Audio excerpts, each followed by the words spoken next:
All right, what's going on, y'all? Sean welcome back. And I'm like, you know what? Fine. Y'all try to get me to do it. Everybody been talking to me about it. So fine. We gonna do it. We gonna start looking into the Diddy case. Here we go. I've been staying away from it. I ain't been following no news. I've been purposely staying off social media. Not because it's not interesting. It's because we got so much shit in the world going on and we got to pay attention to it. But fine. Y'all want to do it? Here we go. Let's get into it. Let's get into it. Some very strange things are going on with Diddy's case. Let me explain to you why. Think about what happened with Ghislaine Maxwell. Who was the lead prosecutor? The same person that when Epstein was being held accountable was the same lead prosecutor that is now with Diddy. This person's been the lead prosecutor for all three of them. What do you think is going to happen with Diddy? Is Diddy going to be O.J. Simpson 2.0? You know, he's going to go free and nothing's going to happen to him? Slap on it. How well, we couldn't find anything so far when we're looking at the case with Cassie Ventura. What do we know? We know the fact that he hit her. We've seen the videos. We know the fact that the freak-offs were taking place, that he was hiring people from Craigslist, that he was paying them $1,500 to $6,000, depending on how well of a job they were doing performing with her. She would have to do some really nasty things, drink, urine, all these weird things that they have. Oh my God, hold on, man. Wait a minute. Bro, I know I ain't hear what I just heard. This is why I stayed away from the shit. Bro, I did drink urine. Drinking pee? Worse than R. Kelly.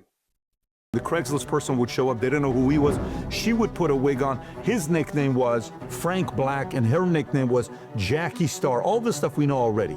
But then you see text messages. I can't wait for the next freak off. I can't wait to have your child. I can't live my life without you. Is this leading to this guy being innocent? All of this stuff we got going on here right now. Or maybe he pissed off the wrong person. Maybe he had this incredible protection from the top from some very, very powerful people that maybe he offended. Who knows? All of a sudden like this happens. We're gonna talk about that today. Yeah, facts. I thought the same shit, like they swooped up on him quick. If you're already out of this video, give it a thumbs up and subscribe to the channel. If you want all these notes, stick around to the very end. I'm gonna show you how to get them. All right, so let's get right into it. Check this out. This guy Diddy, when you look at his net worth, 2022, he's a billionaire. Oh, we hear it, we see it all over the place. Today, net worth roughly $300 million, $400 million. His net worth, if you look at it, was a lot of spirits. 70% was spirits, $700 million. $50 million was private investments. Then you see $75 million cash, $100 million real estate and collectibles, $75 million catalog and intellectual property. Go to it right now. Only $150 million is spirits. He lost $550 million there. Ooh. Cash is lower, and a bunch of other things are lower there. So what happened during that time when you think about his net worth? By the way, when you compare him to some other people net worth-wise, with Jay-Z, Dre, Diddy, and Kanye, this is what it looks like. Blue is Dre, orange is Jay-Z, green is Diddy, and purple is Kanye. Look what happened here. So Jay-Z keeps climbing. In 2011, he was roughly $450. Today he's $2.5 billion. Dre goes from where he was at $150 million at the time. He's worth roughly $980 million today. Diddy goes from $450, same place, to $1 billion, down to $300 million. And then Kanye goes from wherever he was. You look at the report today, you'll either see $300 million or $2.77 billion, depending on who's doing the audits. Forbes says $300 million. Okay, so let's go look at the Ciroc deal, what happened. So Diddy in 2007 does the Ciroc deal, which is a partnership with Diageo to revive Ciroc vodka, taking a 50-50 profit sharing role rather than the standard endorsement. As brand manager and CMO, he elevated the brand from 40,000 to over 2 million cases a year, making it a premium product. Now keep in mind, if you don't know who Diageo is, Diageo owns everybody. Johnny Walker, Crown Royal, Smirnoff, Kettle One, Don Julio, Casamigos, Captain Morgan, Bailey Irish Cream, Guinness. They own all these companies. So Ciroc, hey, this is big. We're bringing Diddy in. He's going to take it from 40,000 to 2 million. Profitable. This is great. Let's make some money together. 2013, De Leon Tequila co-ownership. Diddy and Diageo jointly acquired De Leon Tequila, making it a deeper investment relationship. May of 2023, Diddy sues Diageo. Diddy filed a lawsuit accusing That's where it went downhill at. You can't sue them, man. You got people way bigger than you. And it's not the money, it's the family tree. If they own that much liquor and they have that much money, then that money is old money, generational money. You messing with families. You're not messing with one person at that point. As you have neglecting the De Leon brand, racial discrimination, claiming they marketed it as an urban product and failed to treat him as a true. Yeah, that's the whole thing, man. Right now, they are not. He's looking at it all wrong, man. Business partner. Money. Then in January 2024, they settled out of court. Diageo and Diego settled the dispute out of court. While details still remain sealed, the settlement marked the end of their business relationship. So this is from 2007 till 2024. 17 years. Could they have protected him? I don't know. Their CEO currently today is Deborah Ann Crew. She was a former intelligence officer in the military. Once intelligence officer, forever you're an intelligence officer. Thanks. Who knows what happened? We don't know the relationship. We're not going to make any accusations. All we know is, could this have been a protection where they were at the parties and they knew things that were taking place and are like, wait, what do you want to do to us? No problem. Boom, drop the bomb. I don't know. All I'm saying is the timing. That's what it seemed like. Strange. Maybe even they wanted to kind of be like, look, we know. Look, it seemed like whoever was at the parties who he pissed off. Because on some real shit, there is no way they should know exactly where you hide all the SD cards.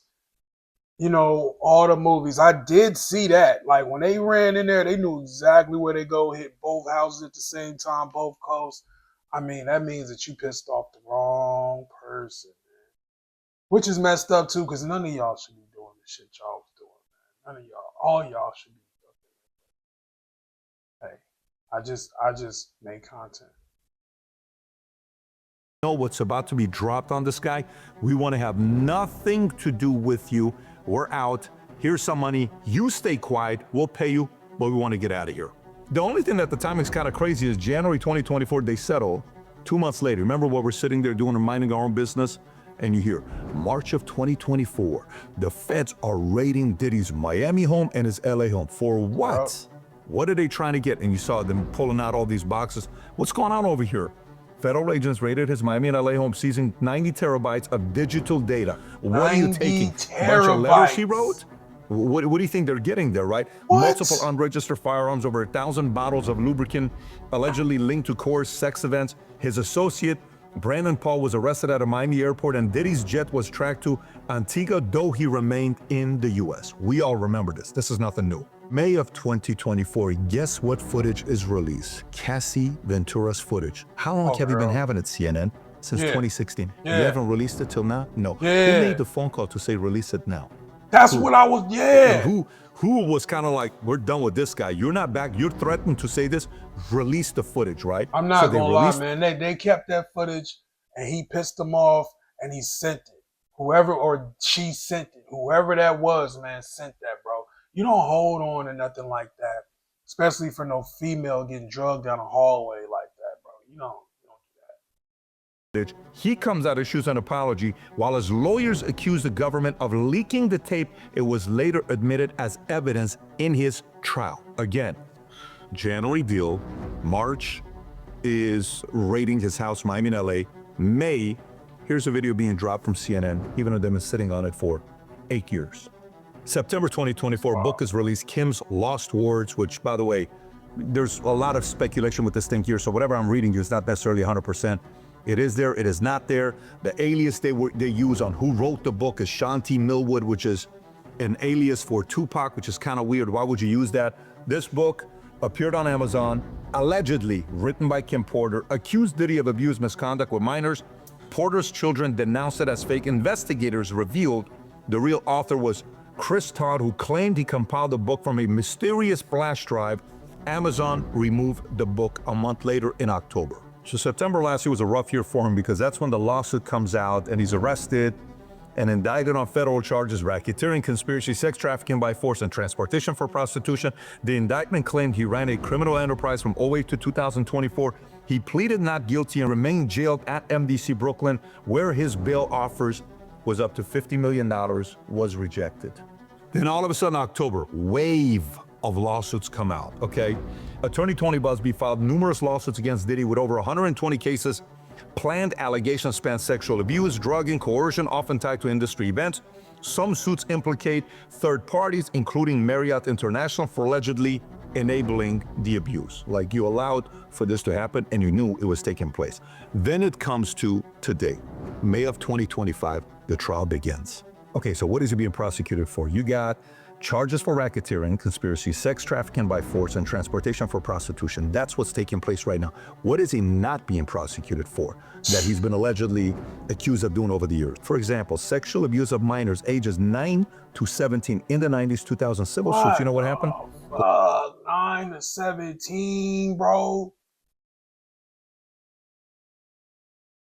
That's exactly why. Y'all want to know why I'm a dad. I'm not gonna lie. That's why I stay away from watching certain things. You know, I come from an old school hood background. We don't play that when it comes to our children. Like, we don't play that. Damn, man. Barred by statute of limitations or lacked sufficient criminal evidence. Gone. Murder, blackmail, and surveillance claims, Kim Porter, drive leaks, highly speculative with no verified forensics or corroborating evidence. Gone. Arson, alleged car bombing of Kid Cudi's vehicles, alleged by Cassie but not supported by public documentation or prosecutable evidence. Gone. Civil allegations from 120 accusers, many told unverified and not investigated fully. Some may still be under review, but right now we only know about 4. So this is the one part that we got to be thinking about, because a lead prosecutor can determine whether your crime is going to be bigger or less, more scrutinized, and people are going to be looking at everything, or less. I mean, if you think about President Trump, right, in New York, you have the case that came out with Stormy Daniels, hush money, hey, that could have been civil. Whatever the number was, $125,000. Didn't need to be criminal. He's a convicted felon, but the guy that was a lead prosecutor was a guy named Matthew Colangelo, and guess who's the one that appointed him? DA Alvin Bragg. And who is Alvin Bragg? You think Alvin Bragg loves Trump? No, they wanted to make him a convicted felon to just kind of destroy him. In this case, is the complete opposite who the lead prosecutor is for Diddy. It used to be Damian Williams, who was the lead prosecutor until he resigned in December of 2024. Damian Williams is a pretty connected guy. He's been a lead prosecutor on a lot of different things. You ready? Epstein, you got Diddy, you got Ghislaine Maxwell, and many others. He was appointed by President Biden. He used to work, had a relations with the Soros family. So he steps away in December of 2024 for Diddy. Why would he step away? Yeah. And you know who replaces him as a lead prosecutor? Maureen Comey. You know who Maureen Comey is? She is James Comey, the former director of FBI that put the 8647 on his Instagram. She is his daughter. That is now the lead prosecutor going against Diddy. Do you think Diddy's gonna end up being guilty? Who knows? We'll find out if she's gonna go after him hard or not. Now, to be fair, Damian Williams and Maureen Comey both were the prosecutors, going against Sam Bankman-Fried and decided to kind of not look at the donations that he made. I think it was the second biggest for Democrats, and he gave a bunch of Republicans as well. He was trying to buy everybody out during that time. And this comes down to one other thing with Maureen Comey, to just kind of give her a little bit of the benefit of the doubt. She was a lead prosecutor going against Robert Hayden. Robert Hayden was a gynecologist who was accused of taking advantage of clients that were coming in. And one of them was Andrew Yang's wife, if I'm not mistaken. He was doing a lot of weird things. He went away 20 years in jail. So I don't want to put it in here and say Maureen Comey's not going to go after certain people. She has. But in this case, Ghislaine, Epstein, Diddy, kind of weird. That is weird. That is some weird shit, man. I can't even lie. That's some weird shit, bro. They're kind of weird. Bribery, reputation of what they did. A little weird that the same person is a lead prosecutor on those 3 different people. So this was kind of weird with Diddy, with certain patterns on certain people in his life. I had Suge Knight on. Well, around the same time while this is going on, 6, 7, 8 months ago.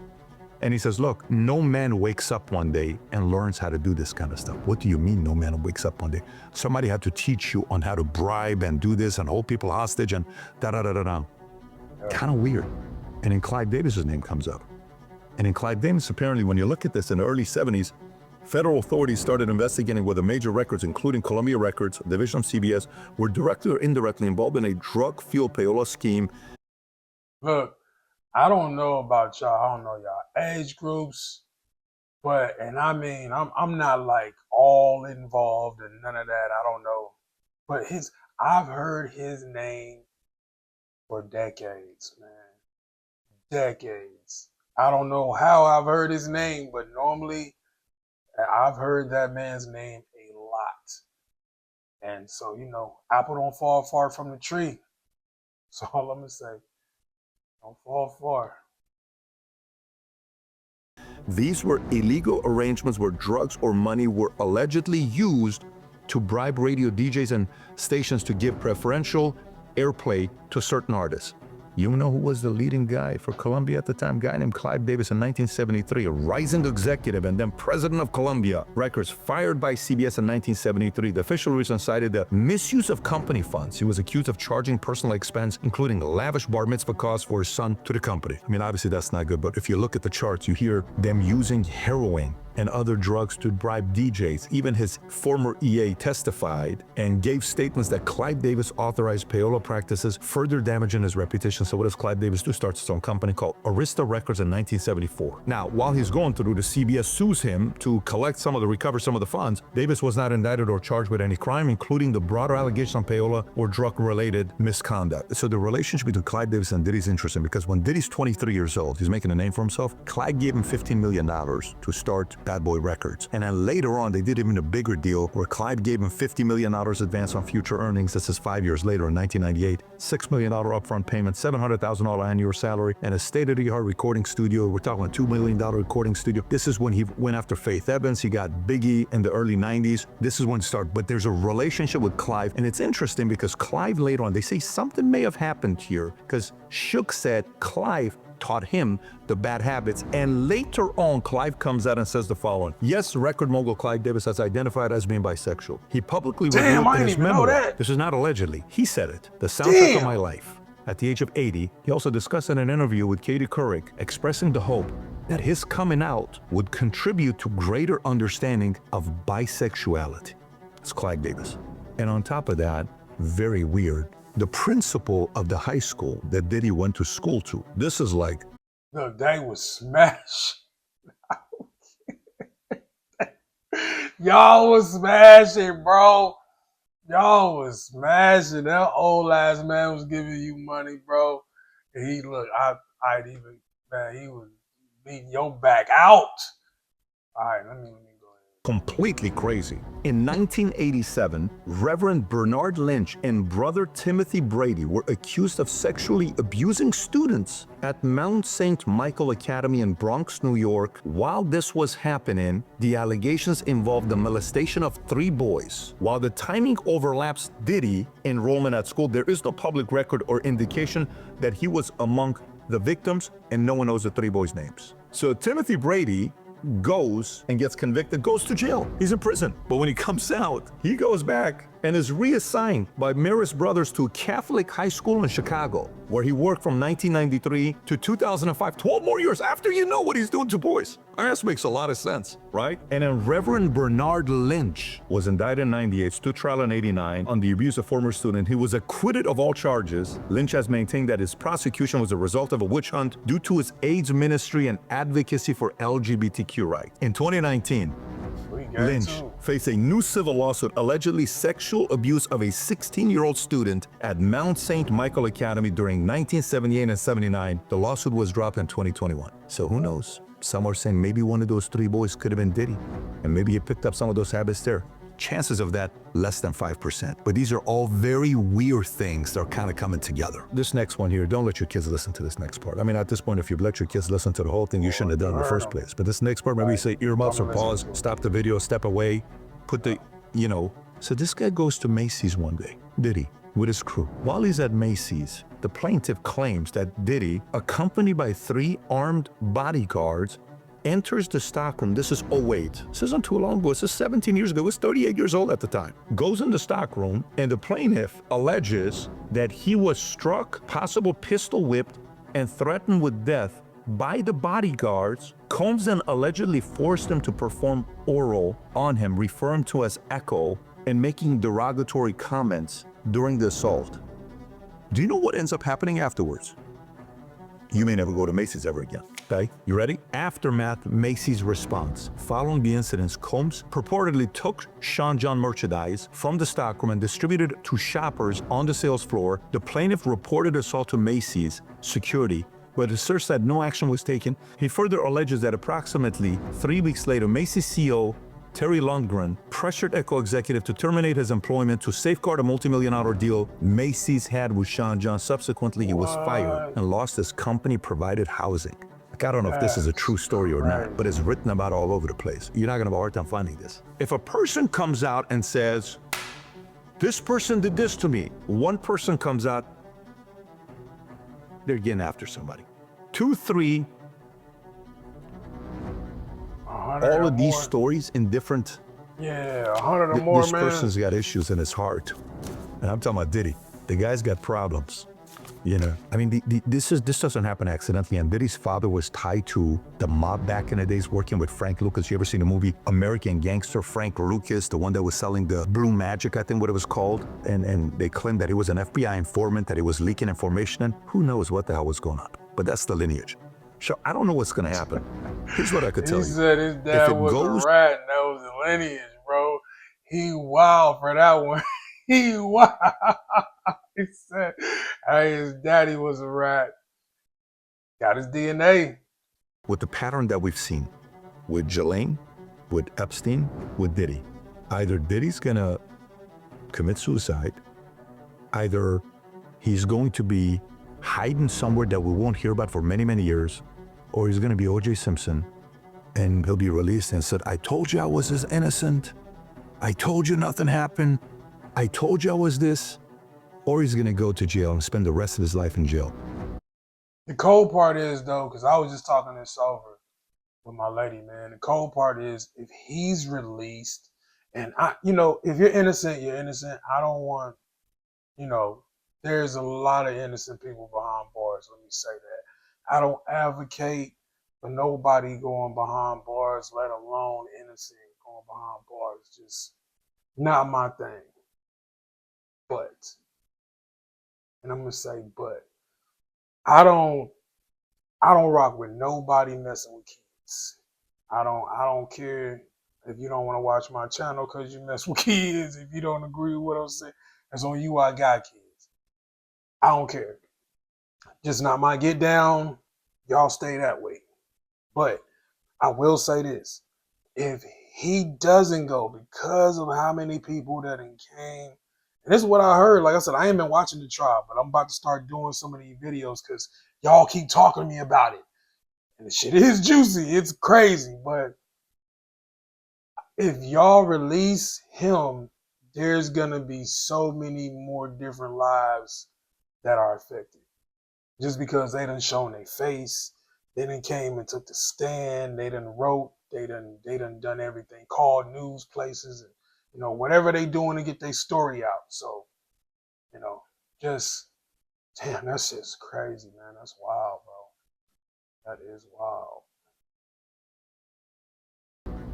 Not likely, because he has access to a lot of information on a lot of people that make a lot of money for people in Hollywood.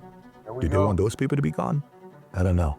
With one of those guys that makes a lot of money for a lot of people is Justin Bieber, to the point that their lawyer had to respond to it and say, hey, although Justin is not among Sean Combs' victims, because it's always been said, there's been some very strange videos that we've seen, these are individuals who were genuinely harmed by him. Shifting focus away from the reality detracts from the justice these victims rightfully deserve. While this is taking place, it's pretty wild. Bieber, 15 years old, you spent a couple days with him? It's kind of weird. Looks at the Lambo. What do you think about the Lambo? Hey, we do some things that nobody needs to know about. It's a lot of weird things. So, I don't know. I ran into him, Diddy, after I made a few videos, and we looked at each other like this for a couple minutes at a Miami Heat game. He was there with a girl, and it was an interesting exchange. Made a lot of accusations, not accusations. I've had, Greg Kading, a lot of people I've had on because I'm convinced that's my opinion. I believe he's tied to Tupac and a lot of other people. Hopefully there will be justice, okay? Hopefully there will be justice. Whatever that is, there will be justice because a lot of people were hurt by this guy here. If you want the Yeah, research, hopefully. here are all the notes that we have. Go, all you have to do is download the app, Manet, go to Check them out, man. Go to these videos, man. Check them out. He be dropping some real shit, but oh, y'all tell me what y'all think. I know y'all gonna have a lot to say in the comments, man. Let me know if y'all want me to do a part 2 where we watch some more of this Diddy stuff. Like I said, I haven't really been paying attention to it, but a lot of people's been texting me about it, hitting me up about it, talking to me about it. So it is interesting, man. I just hope that the victims get peace and you know, get the justice they deserve. But yeah, man, shit, subscribe. I don't know what to say, man. Subscribe, smash that like. Let me know what you want to see next. Y'all can also have it at the bottom of the screen, like right here. Let's do right here. So that's my email. If y'all got some videos y'all want to send me, some crazy, we do paranormal. We do, you know, just current events is going on. Let me know. Drop me a link if you want me to check it out. If it's one of your videos, let me know. And we'll comment, we'll react to it. But yeah, man, that's it. Appreciate hanging out with me as always. I'm out.